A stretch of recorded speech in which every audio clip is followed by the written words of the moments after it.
Well, big story. The victory of India's Tata Steel in the takeover battle for Chorus Group is a reflection of the newfound confidence in the Indian industry.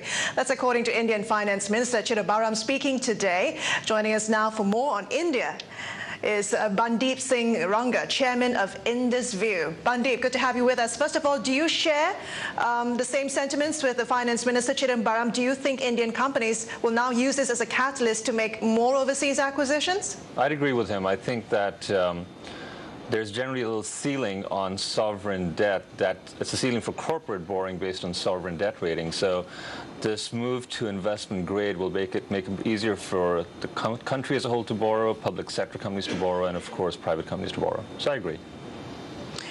Do you think this overconfidence is going to lead to Indian companies being very aggressive and hence, as a result, paying more to acquire companies?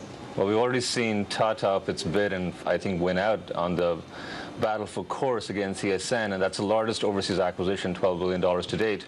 The appetite for overseas acquisitions is definitely growing, and the ability to finance that through commercial borrowings, ECB's external commercial borrowings, foreign currency convertible bonds, and of course just plain debt raising is definitely enhanced by this. So Indians are getting more aggressive, more global, and this is definitely going to be a boost in that direction. Same time, Bundeep, yesterday we saw a planned flotation of an Indian property company, Dev Property, had to halve the size of its flotation.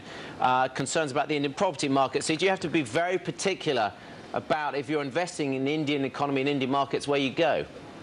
Absolutely. I think you have to be particular both about the industry, because while the economy as a whole has a rising tide effect, certain industries are obviously going through different cycles of up and down. And specific companies, I'm not saying anything specific about this property company, but reputation of companies, corporate governance, there's still some room to go to get to world-class standards, and I think that affects some of the investor sentiment on specific investment deals. Yeah, on that note, Bundeep, it's Michelle here in the United States. S&P says the country is now investment grade. Do you agree? I think S&P has just recognized reality, because most companies have already been treated as investment grade, which means, of course, lower interest rates than if they were not investment grade. I think S&P is now catching up also with the other Moody's and Fitch, who've already ranked India as investment grade. So I think it is investment grade, and the fact that India is growing at 9% annually GDP, and you've seen lots of companies globally expand, raise money overseas, equity and debt, is just testimony to the fact that India is definitely investable.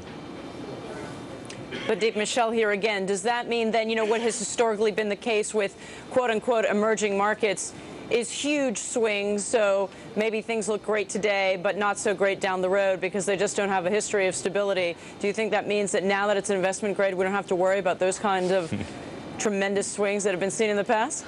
I take a little less skeptic view on that. I think obviously everything is cyclical. However, India's had such a history of constrained growth due to past socialist policies. I think the last 12, 13 years, 15 years max have made India open to much more economic development, and there's just a whole catch-up that India has to do to get to world-class standards. So I don't think that we'll see, there's obviously a speculation, and that leads to, speculative bubbles, but overall there's still so much that has to go into infrastructure development, energy, so large-scale products that just make India much more competitive globally. There's still room to grow, I think, before we see any kind of emerging market bubble burst in India. There's still a lot of room for headroom for growth.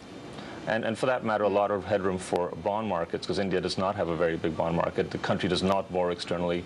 And I think this will make, or not borrow significantly externally, and this will make it much more likely that they will. Okay, Bundeep, we'll have to leave it there. Thank you very much for talking to us. Thank you. Here on Worldwide Exchange. Bundeep Singh Rangar, Chairman, IndusView.